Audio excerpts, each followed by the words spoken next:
Last week, we made a video discussing some of the very strange moments in a congressional hearing with Secretary Buttigieg and Congressman Perry discussing some of the myths that we're going to be encountering likely throughout the election season.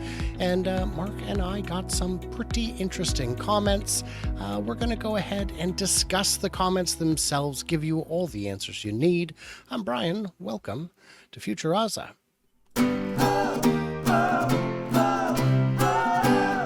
Of course, joined by Mark, because I thought it'd be funny if I had you responding to comments on someone else's video, but I decided against it. So the video in question, by the way, thanks for coming back. Appreciate you, man. The video looked like this. That looks like me. Huge EV lies and a mic drop to match. Ooh, I haven't liked it. Ooh, I like it now. But it did get 6,000 views. That's pretty good for me, I suppose. Could always be a little better. But here's a comment I wanted to share. Oh, this one's from a different video. Scandinavians love fjords and EVs. This one's about Ford. Yeah, okay. I just had to share that because it was too good not to. Later on, Pete quotes the number of EVs purchased. So one of the concerns was Pete refused to answer that question. The one about how many of the vehicles were government purchased. If EVs went up 20%, but the government bought half of them, that's not necessarily a good sign for EV demand and popularity. We got this. What do you think? Yeah, it's I think Pete was kind of upset with the framing of how the sales of EVs were in decline. Is basically is what it was framed as. And Pete's going, listen, the sales are going up, whether it's the government or the public or a combination, we're still going up. We're in an expanding market. I'm not sure why you guys keep asking, why is it going down? And it just wasn't the case. It's not the case.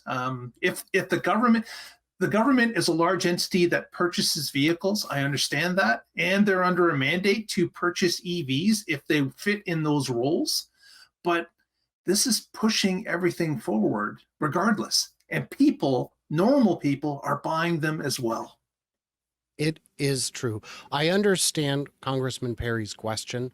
I don't know if he actually knew the answer in advance. I don't think that he did. I think it was a sincere question. And like Pete said, I will have the answer shortly, but let me get through these 4 issues you have raised. If Mr. Perry knew the answer, and it was in his favor, you can be darn sure during his grandstanding that he would have come out with those numbers immediately. I think that is a very safe conclusion. And it's not a mandate. If you guys, look, if I was in favor of a mandate, I would ask you out to Applebee's. So what we got here is, I've moved this, I got to find it. You'll notice he didn't say no. Government should not control what people buy, says Doug Jesse, except for alcohol, guns, explosives, drugs, property, loans, securities, bonds, and a list of other things. The government does control what people buy. I think that's fair. I think that's fair. The government, you know, as much as we say we don't want them in our business, they are in our business. And a lot of times that's reasonable. The whole reason the EPA was founded by, I'm sure, some very lefty communist fella, let me check, oh, it was Richard Nixon, was because the Cuyahoga River caught on fire again. It was the 13th time at least that the Cuyahoga River in Ohio, it just caught on fire. It's covered with all kinds of industrial chemical just being dumped in the river. That's not good. You don't want that. Sometimes we need to be told what to do.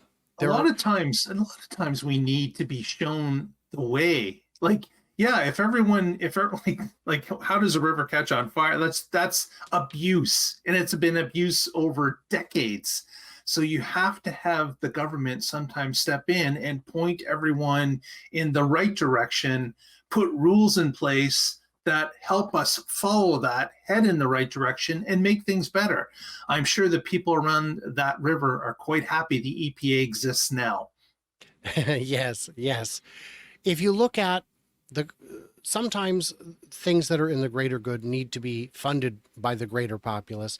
A good example is if I wished to bring someone out with a spray truck to spray just my house for mosquitoes, to mitigate mosquitoes for the summer, can you imagine what that would cost? It'd be hundreds of dollars, surely, right? But my city instead has, and it shows up as a line item on the county taxes, a mosquito mitigation fee. I think I'm paying $8 a year or maybe $15 a year, because when you all pay for it, it's enough. And a lot of people don't pay for it at all. They just come to town to enjoy our parks and our festivals, and they get to benefit from it too.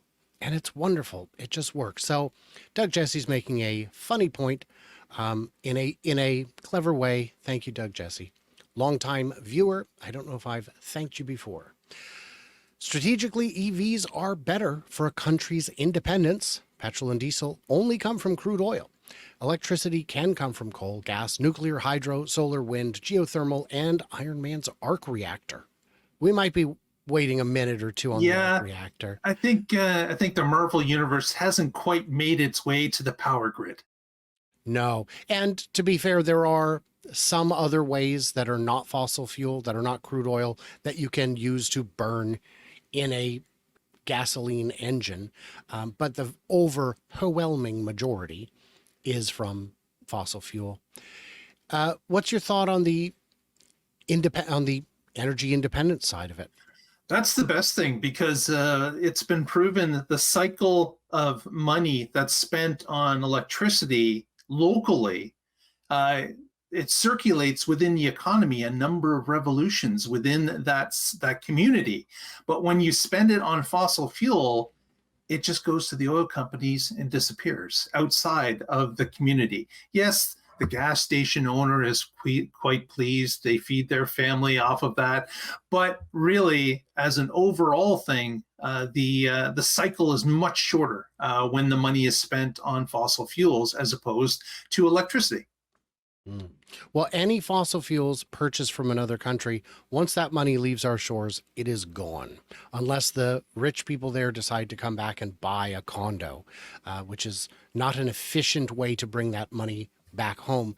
But I would say that we do have a tremendously large oil industry with drillers and riggers and drivers and refiners, and a lot of that money does get to stay in the ecosystem, and then whatever is paid out in, I assume, dividends goes to those shareholders. I don't know who they are, but the bigger concern is if I can generate all my power needs without relying on anyone overseas, I have energy independence.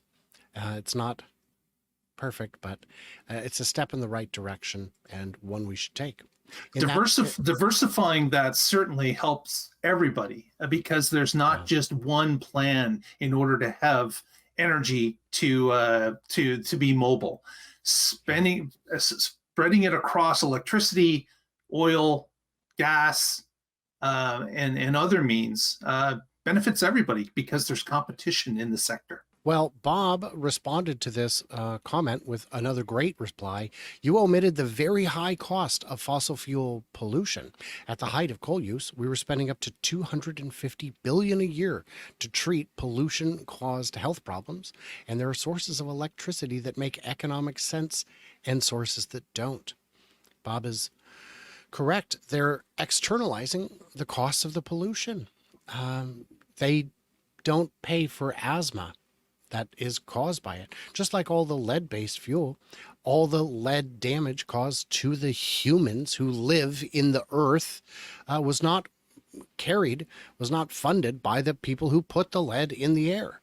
Yeah. So there is that as well. And how many times have we heard about spent wells, oil wells that are not capped properly, that leak into the environment, that no one's taking care of, and no one is being held responsible for it. So they continue to leak year after year.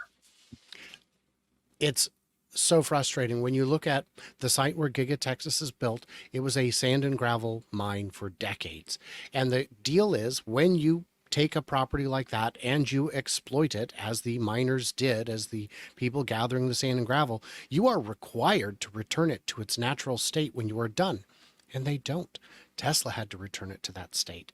Tesla had to fill the valleys with the tops of the hills to make it to do what the other company was supposed to do all along. Having some fun here. Let's have some fun. Here's a fun one. Love it. I use your dino juice phrase all the time, but you do know there's no actual dinosaurs in oil, right? I beg to differ because I've been in Western United States driving along a road and stopped at a Sinclair station. And I have seen the Brontosaurus out front. So I got to believe there's dino juice in it somewhere. We do have a Sinclair here in town. They still use the mascot. They have a fiberglass one out by the street, which is currently wearing all kinds of Independence Day attire. It's very fun. And I thought, boy, I should send an anonymous letter complaining about their decorations, like my neighbor did to me, because they're no fun. But it's true that it's mostly vegetation. It's almost entirely vegetation, because if you think of the rate at which vegetation grows compared to meat, it makes sense. But then, of course, I had to. But can you think of a funny phrase that would fit with that? Moss sauce doesn't have the same ring to it, was my reply. I don't know. No, dino juice is the winner. Clear winner. Is the winner. Is a winner. But I think moss sauce is funny, but it ain't going on a t-shirt. By the way, I would add that you guys are funny. Not even an exclamation mark. We can't even. I would take the compliment, Richard Green, but without an exclamation point and an emoji. Thank you, Richard. We have fun. It's what we do to make it not feel like work, because otherwise. And then, of course, stop subsidizing all internal combustion and EV cars. Stop subsidizing the fossil fuel industry, the solar and wind as well. Let them all stand on their own. No subsidies. This is a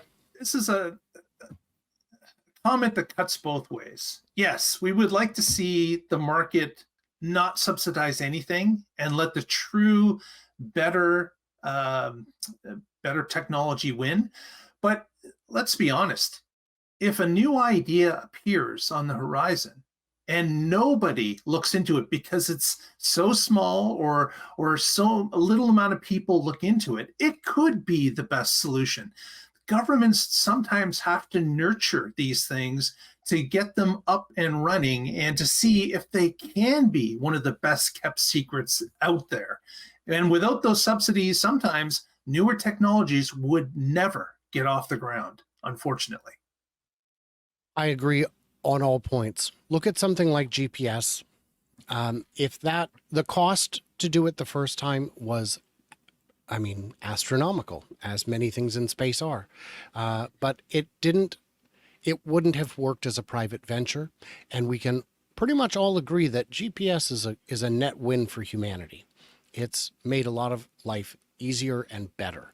And the same is true with some forms of communication, perhaps some rail systems. Solar.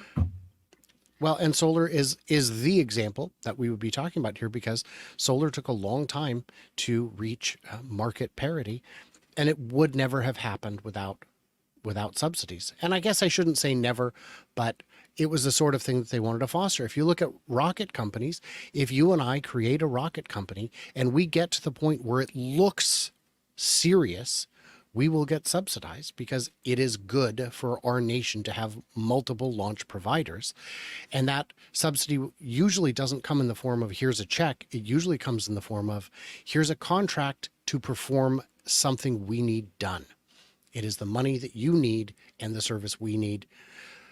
My real problem with statements like that is that when you say stop subsidizing internal combustion and EVs, it is very easy to stop subsidizing EVs. It is likely to happen in the next year if the Republicans take the House and or Senate and or presidency. It is very likely that the EV credits will be gone. The internal combustion subsidies will not be gone. Those are not even up for discussion. They never have been, and I haven't seen anything to suggest they even will be. So while we're saying, yeah, don't do the two things, one of them is going to be there forever.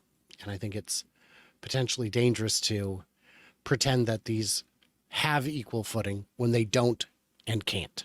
Yeah, it's not a fair playing field. It never has when it's come to oil and gas, because we're not just looking at the manufacturers of ICE engines. We're looking at the greater collection of the fuel, refining of the fuel, transportation of the fuel. All those things are subsidized and have been since their inception. And you're right, it's not even up for discussion to slow down those subsidies, let alone stop them. And how much of our military budget is indirectly dedicated to protecting the energy supply globally? A substantial portion, I would argue. A unconscionably large portion, I might argue. So, guys, I did want to say, the usual thing about if you want to support me, you can. I'd appreciate. This is my job. This is my full-time job, and I'm scrapping to do the best I can. I'm always out there gathering new information, going on all kinds of crazy trips. When you watch this, I will probably already be, no, I'll definitely be in Monterrey, Mexico, where I'll be meeting with drone pilot Adrian CG, and perhaps touring a factory there and seeing some parts suppliers and others, some of whom may even go on camera. I assume a lot of them won't because they're happy to provide background information, but I'm not going to get in trouble over this. So reasonable, I think. So guys, in the comments, what did we miss? What do we misunderstand? Leave it. Head on over to the Tesla Life, see what he's up to. Check it out. They have a lot of fun over there, and I enjoy the show. Everybody else, like, subscribe, smash your thumbs with your other thumbs. It doesn't matter. And stay tuned, stay juicy, and I cannot wait to hear from you clever robots on the next one.